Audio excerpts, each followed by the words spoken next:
हाटडीही block कार्यालय 75तम साधारणतंत्र दिवस पालित होइछे। BDO Saumyashree Panigrahi संयोजन अनुष्ठित यह उत्सव में मुख्य अतिथि भाव आनंदपुर विधायक भागीरथी सेठी जोगदे जातीय पताका उत्तोलन करने सह हाटडी ब्लॉक को एक अग्रणी ब्लॉक भाव में परिगणित करने आह्वान देते। विशेषकर वर्तमान बीडीओ जेपरी भाव ब्लॉक टी सुंदर रूपरेख देते बीडीओ कर्मचारी मानक धन्यवाद देते।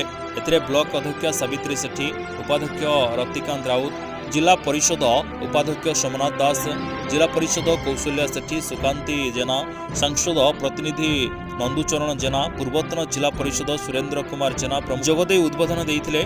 यह अवसर में विभिन्न विभाग में कृतित्व हासिल कर विभिन्न पंचायत ब्लॉक कर्मचारी और हिताधारी को सम्मानित कर